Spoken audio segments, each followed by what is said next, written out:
Light media presence சங்கீதம் 1 இப்படியாக சொல்லுகிறது.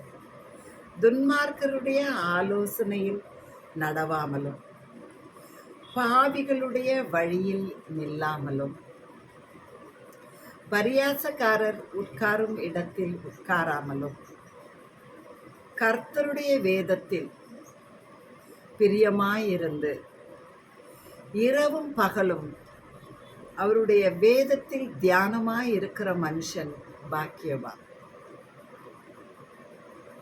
அவன் நீர்க்கால்களின் ஓரத்தில் நடப்பட்டு தன் காலத்தில் தன் கனியை தந்து இலை உதிராதிருக்கிற மரத்தை போல் இருப்பான். அவன் செய்வது எல்லாம் வாய்க்கும். இப்படியாக சங்கீதம் 1 நமக்கு சொல்லுகிறது. அப்போ நம்ம துன்மார்க்கருடைய ஆலோசனையில் நடவாமல் பாவிகளுடைய வழியில் நில்லாமல், அப்படி என்றால் என்ன? அதாவது பிறருக்கு தீங்கு செய்ய நினைப்பவர்கள் துன்மார்க்கர் என்று நமக்கு வேதம் சொல்லுகிறது. துன்மார்க்கர் அவர்களை பாவிகள் என்றும் துன்மார்க்கர் என்றும்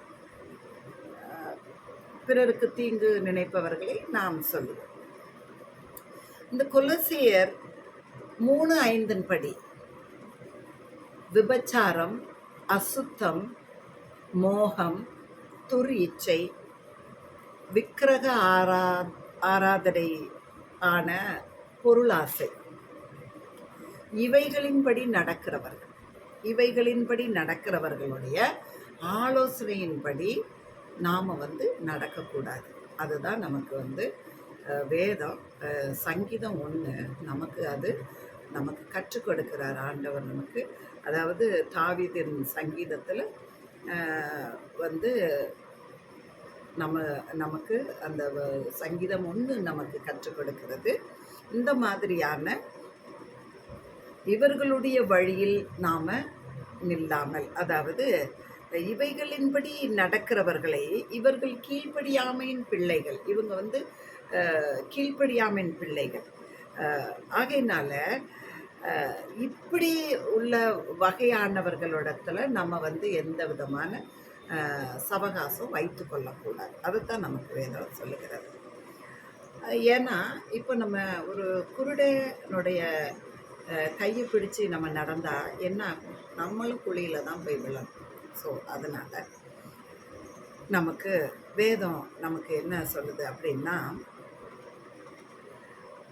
இந்த மாதிரி மோசமானவர்களோட நம்ம எந்த விதமான சவகாசமும் நம்ம வைக்கக்கூடாது.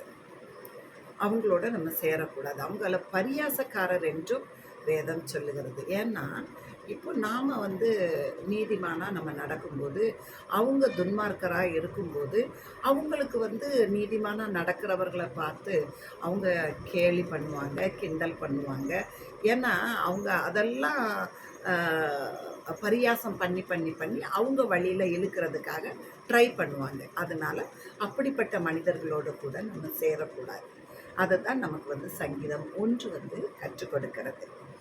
அதுக்கப்புறம் இவங்களோடலாம் நம்ம சேராமல், ஆனால் தினமும் நம்ம வேதம் வாசிக்கணும். வேதம் வாசித்து நம்ம மனது புதிதாக்கப்பட வேண்டும். அதுதான், அதாவது கர்த்தருடைய வேதத்தில் பிரியமாயிருந்து இரவும் பகலும் அவருடைய வேதத்தில் தியானமாக இருக்கிற மனுஷன் பாக்கியவான் அப்படிங்கிறத நமக்கு வேதம் சொல்லி கொடுக்குது. அப்போ நம்ம நைட் அண்ட் டே நம்ம என்ன செய்யணுமா, நம்ம வேதத்தை வாசிக்கணும் அப்படிங்கிறது சங்கீதம் 1 நமக்கு வலியுறுத்துகிறது. நம்ம இரவும் பகலும் நம்ம வேதத்தை வாசிக்கிறது மட்டும் இல்லாமல் அந்த வார்த்தை நமக்கு கற்றுக் கொடுக்கிறதை நம்ம தியானிக்க வேண்டும். அப்புறம் அவன் அப்படி தியானிக்கிற மனிதர்கள் எப்படிப்பட்டவர்களாக இருப்பார்களாம்? அவர்கள் நீர்க்கால்களின் ஓரத்தில் நடப்பட்ட மரம் போல என்றென்றைக்கும் அவர்கள் செழித்தோங்கி இருப்பார்கள். அவங்க செழிப்பாக இருப்பாங்க. அவங்களுக்கு வந்து எந்த குறையும் இருக்க போகிறதில்ல வாழ்க்கையில். அவங்க வாழ்க்கை பரிபூர்ணமாக இருக்கும். அவங்க கீழ்ப்படுதலின் பிள்ளைகளாக, அவர்கள் தேவனுடைய பிள்ளைகளாக, வேதத்தை வாசிக்கும்போது நமக்கு வந்து தேவன் நமக்கு வைத்திருக்கிற ஆசீர்வாதங்கள்லாம் என்ன அப்படிங்கிறத நம்ம அறிந்து கொள்ளலாம்.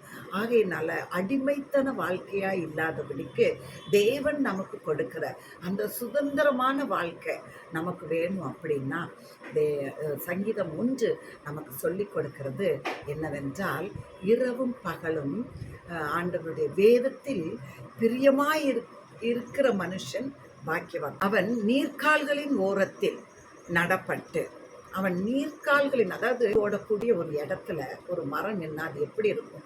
அது எப்பவுமே செழிப்பாக தான் இருக்கும். அதுக்கு சீசன்லாம் கிடையாது. அதுக்கு வந்து 6 மாதம் தான் சீசன், 6 மாதம் சீசன் இல்லை, அந்த மாதிரி கிடையாது. அதுக்கு எப்போயுமே சீசன் தான். அந்த மரம் எப்போவுமே செழிப்பாக தான் இருக்கும். அதே போல் இந்த வேதத்தில் இரவும் பகலும் வேதத்தை வாசிக்கக்கூடிய மனிதர்கள் பாக்கியவான்கள். அவர்கள் செய்வதெல்லாம் வாய்க்கும், அவங்க தொட்டதெல்லாம் பொன்னாகும் அப்படின்னு நமக்கு சங்கீதக்காரர் நமக்கு சங்கீதம் 1 அருமையாக சொல்லுகிறார். ஆகையினால மக்களே, நம்ம நேரத்தை பொழுதெல்லாம் இன்றைக்கி நிறைய பேர் நம்ம மொபைலில் நம்ம செலவு பண்ணுறோம். மொபைலில் நம்ம பாட்டுக்கு வச்சக்கன்னு வாங்காமல் அந்த ரீல்ஸ் அப்படியே பார்த்துட்டே இருக்கிறோம். அவங்க எதோ அவங்க வந்து உருப்படியாக ஒன்றுமே பேசுகிறது இல்லை. ஆனால் நம்ம கண் அதையே தான் பார்க்கும். அதனால நமக்கு வந்து அறிவு வளருதா, நமக்கு ஞானம் வளருதா, இல்லை நமக்கு அதனால் ஏதாவது பயன் இருக்குதா அப்படிங்கிறதெல்லாம் நம்ம யோசிக்காமல் சும்மா நம்ம வந்து மொபைல் வச்சு நம்ம பார்த்துட்டு நம்மளுடைய செய்யக்கூடிய வேலைகளெல்லாம் நம்ம விட்டுடுறோம்.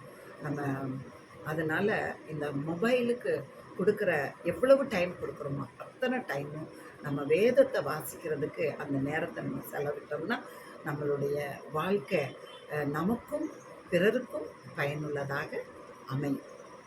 ஆகையினால் நாம் தினமும் வேதத்தை வாசித்து நாம் ஒவ்வொரு நாளும் நம் மனது புதிதாக வேண்டும். அதனால் நம்ம ஒவ்வொரு நாளும் நம்ம வேதம் வாசிக்க வேண்டும். நிலைக்கும் சந்தோஷம் நமக்கு கிடைக்கும். அது கர்த்தரிடத்துலேருந்து நமக்கு வரும். ஸோ கர்த்தருடைய ஆசீர்வாதத்தை நம்ம பெற்றுக்கொள்ளத்தக்கதாக நாம் என்றும் கர்த்தருக்குள் சந்தோஷமாக இருப்போம். ஆமேன். ஹல்லேலூயா. இப்போது நம்ம சேனலுக்கு சப்ஸ்கிரைப் பண்ணுங்கள், லைக் பட்டனை அமங்க ப்ரெஸ் பண்ணுங்கள். Until then, it's bye-bye. See you in service.